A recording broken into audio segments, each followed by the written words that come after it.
Hello friends, welcome on my YouTube channel. आज हम लोग पढ़ेंगे सोनेट 18 जिसका टाइटल है सेल आई कंपेयर दी।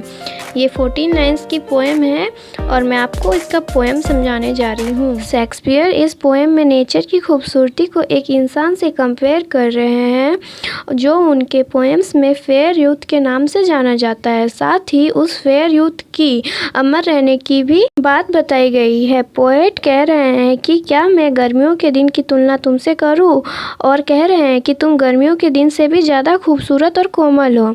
और कवि कहते हैं कि मई को सबसे गर्म महीना माना जाता है और उसकी हवा नाजुक फूलों को नुकसान पहुंचाती है। पोएट कहते हैं कि गर्मी का मौसम बहुत जल्दी ख़त्म हो जाता है और कहते हैं कि कभी कभी सूरज ज़ोरों से चमकता है और कभी कभी चमक घट जाती है और हर खूबसूरत इंसान की खूबसूरती समय के साथ घट जाती है और लोगों की खूबसूरती धीरे धीरे ख़त्म हो जाती है। कवि फेयर यूथ से कह रहा है कि तुम्हारी खूबसूरती कभी नहीं घटेगी, वैसे ही रहेगी और ना ही तुम इस खूबसूरती को खोओगी। वो हमेशा तुम्हारे पास ही रहेगी और तुम्हें कभी मौत नहीं आ सकती। तुम अमर हो और तुम जो अमर होने के रास्ते में हो, इसलिए समय का तुम पर कोई असर नहीं होगा।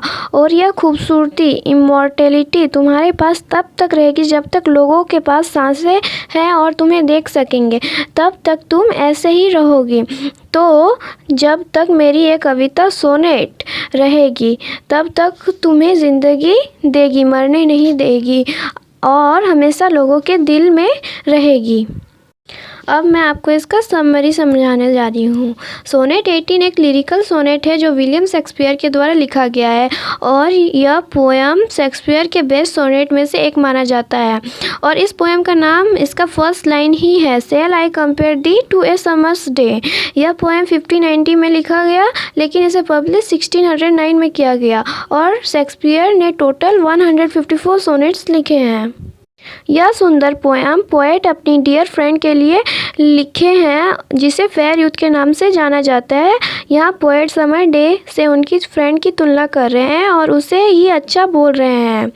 और इसके मेजर थीम्स से stability of love, immortal beauty और मैन वर्सेस नेचर को दिखाया गया है। सोनेट 18 का मेटाफोर उनकी लवर और समर्स डे को कंपेयर करने के लिए किया गया है। Shall I compare thee to a summer's day में पोएट उनकी लवर मोर काल्मर कह रहे हैं एक समर्स डे की तुलना में।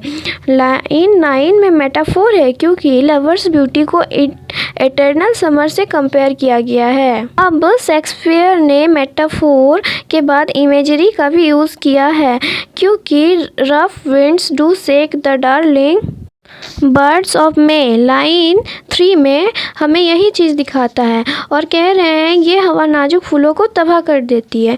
अब इसका पर्सोनिफिकेशन आता है। पर्सोनिफिकेशन मानव गुणों को निर्जीव कर देता है जैसा कि पोएट ने यूज़ किया है, rough winds do shake the darling birds of May. यहाँ नीचे जो क्वेश्चन आपको दिख रहा है इस टाइप के क्वेश्चन भी पूछे जा सकते हैं कि व्हाट टाइप ऑफ सोनेट 18। तो इसका आंसर होगा सोनेट 18 एक शेक्सपियरियन सोनेट है जिसमें 14 लाइन्स होते हैं, जिसमें 3 क्वाट्रेंस और एक कॉपलेट होते हैं जो आयम्बिक पेंटामीटर में लिखा जाता है। और इसका rhyming scheme AB CD CD EF और GG होता है। और इसमें पोएट अपने फ्रेंड के ब्यूटी की तुलना समर डे से कर रहे हैं और बोल रहे हैं कि वो ज़्यादा लवली है। और आज का टॉपिक यही ख़त्म होता है। Thank you friends, please subscribe my channel.